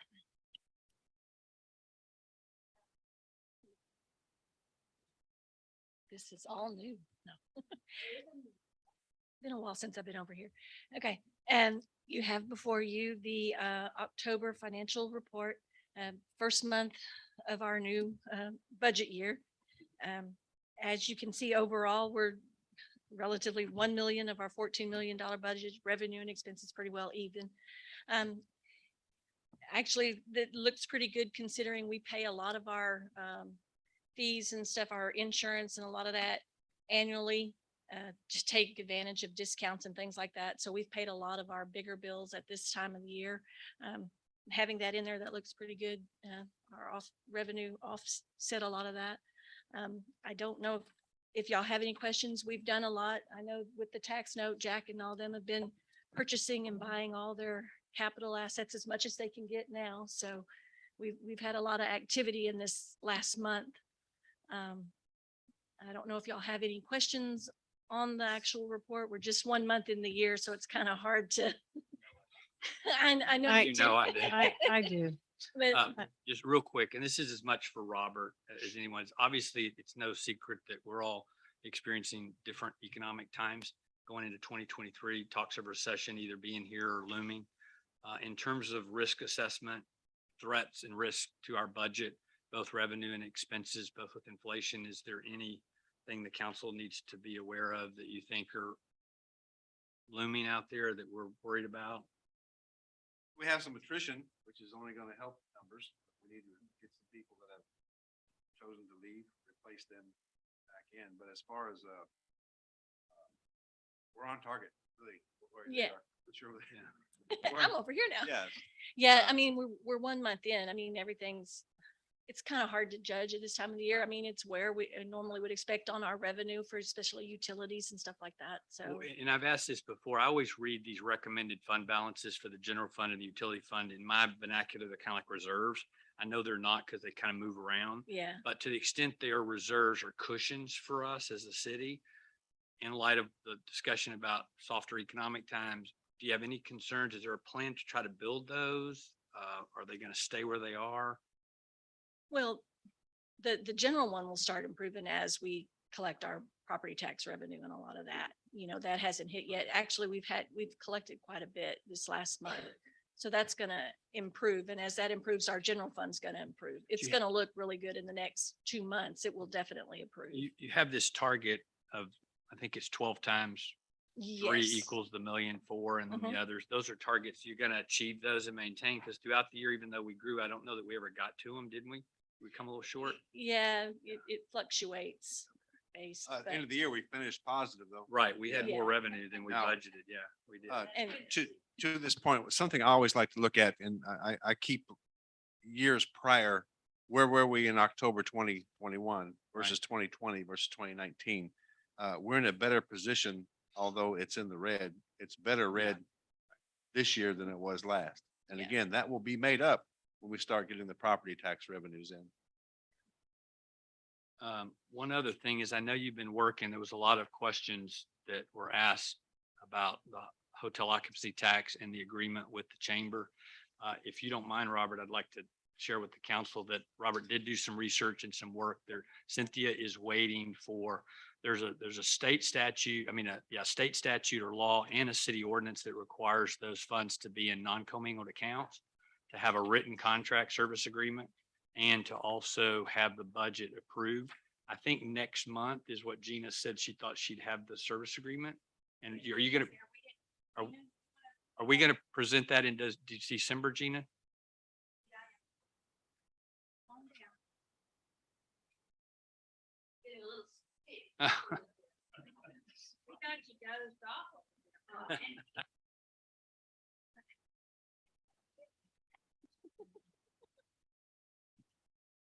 Our next Smithville Chamber of Commerce Board meeting is going to be December the 14th. Is the city gonna have a city council meeting in December? It's the 12th. 12. Okay.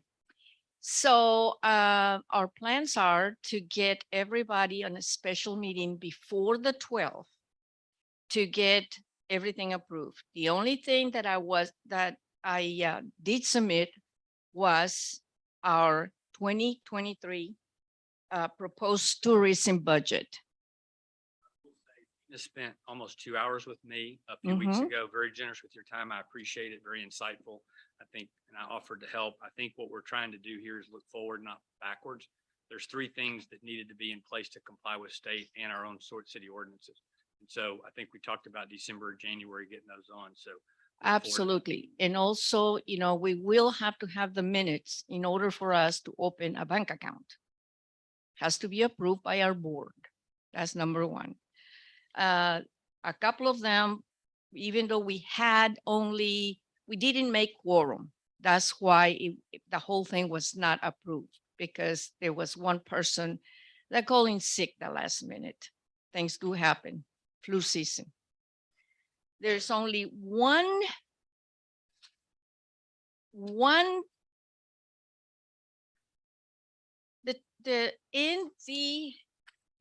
which I did not know this, but this is very good. It's very well done. The hotel occupancy tax service agreement that was sent to me.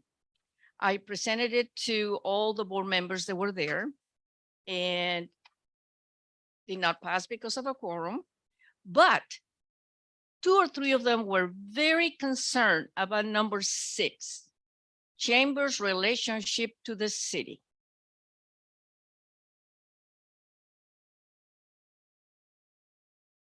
Was that? She's checking. I'll have to read it because I don't have it. We don't have it in front of us. What does it say? Here we go. No, I already have 1 pair of yours. I don't want to have 7. Okay. It is expressly understood and agreed that the chamber, in conducting this program under this agreement, the chamber is acting as an independent contractor. Accordingly, the officers and where am I at? Agreement, the chamber is acting accordingly to the property of the chamber used to involve in the programs under this agreement shall not be considered for any purpose to be officers or property of the city. The chamber agrees to indemnify the city from any and all claims by the officers of the chamber or by any other persons which may occur as a result of the program conducted by the chamber or as a result of any activities contemplated by this agreement. Well, what it is, I think Robert took a standard form from the Hotel Lodging Association. That was the standard template because I got the same one. And then we made some adjustments to it, some red lines. The indemnification language is pretty typical. I thought you were going to go to the fiduciary section because it does require the chamber to act in a fiduciary capacity. We don't have a problem with that. We as a city have a responsibility to the state for the money. The money doesn't go to the chamber. The money goes to the city. we have the right to delegate that administration to someone else. But if something happens and someone sues the city because of something that the chamber did, the chamber should indemnify us for that. Now, you might limit it to gross negligence and willful misconduct. I'm okay with that. I don't know if anybody else is, but you'll know at your next meeting. Is that what you're gonna tell us is what their position is? Well, most of them, they had asked me to go ahead and get a lawyer on this. That's certainly the chamber's prerogative. I wouldn't be Mm-hmm. surprised. I wouldn't blame them if they had a lawyer look at it. It's a legal document. This, Weeks ago.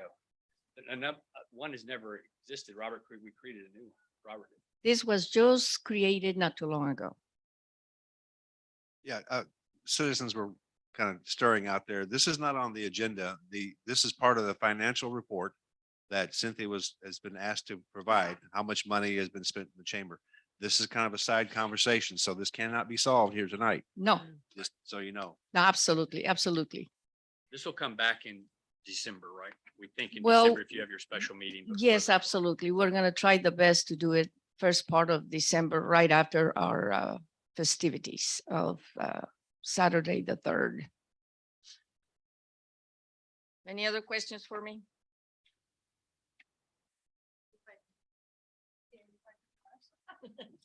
Cynthia was my. Can I ask bucket one list. question? Well,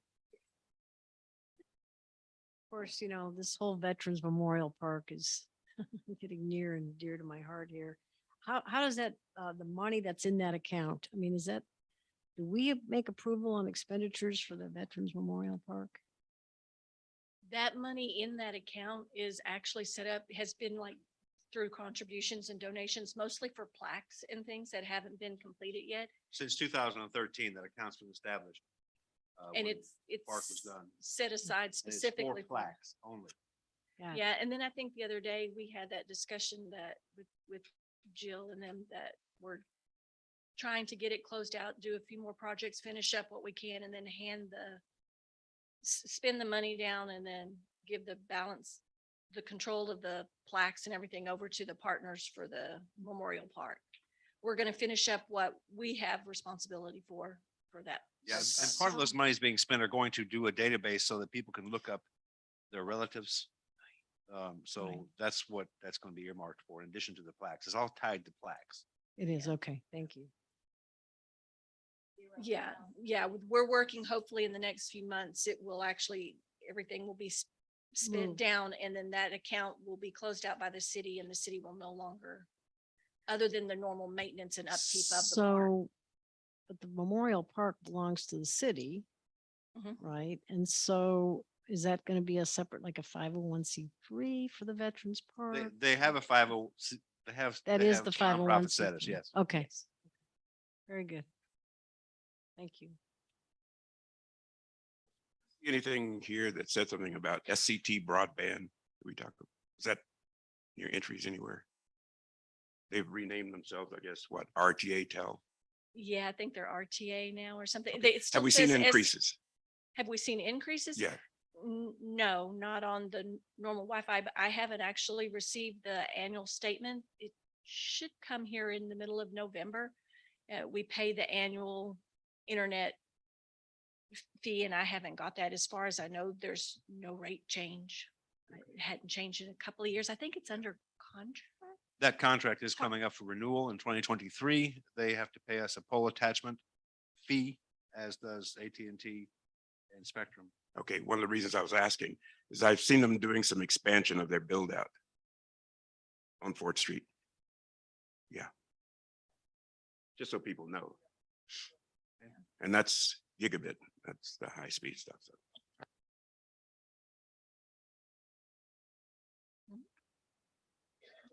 Questions about some reports?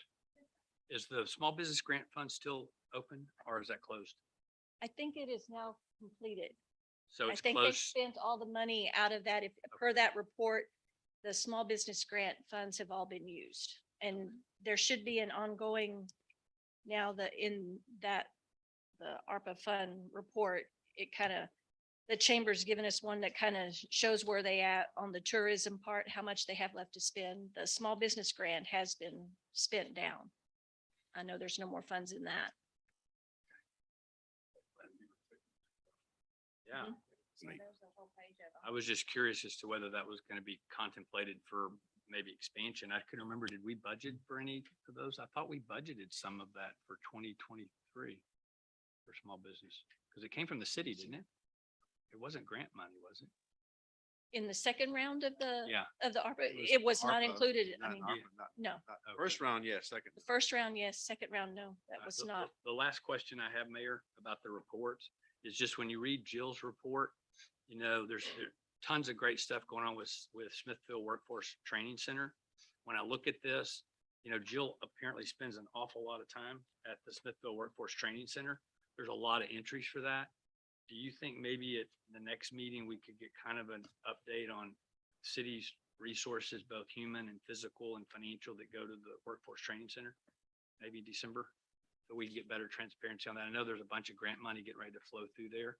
And I'd like the council to have some discussion about, you know, making sure we all understand what the connection is between the city and the Workforce Training Center.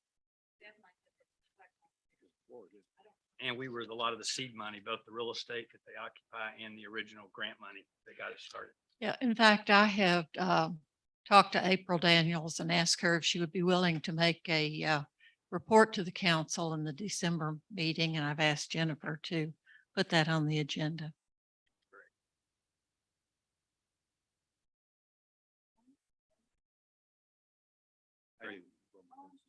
A couple of things, council, mayor and citizens. The repaving, restriping of Main Street got delayed a little bit by the weather, but I think you'll agree it looks pretty good. Awesome. That's gonna serve nicely when we finish the street lights. The Christmas lights are gonna go across the street, both here in the 300 block and on Northwest and Northeast Second. That'll all be done prior to Festival of Lights. It's awesome. So just So want to cool. give that update. What? Y'all have any Yeah. other- Oh, financial report. Yeah, move we accept the financial report as And presented. I'll second. Good Thank you, catch. Jennifer. All in favor? Oh, I think it was over there. Also, I appreciate the expanded agenda. 2 hours. It felt like we got work done tonight. I appreciate it, Robert. Yes, sir. Thank y'all for coming.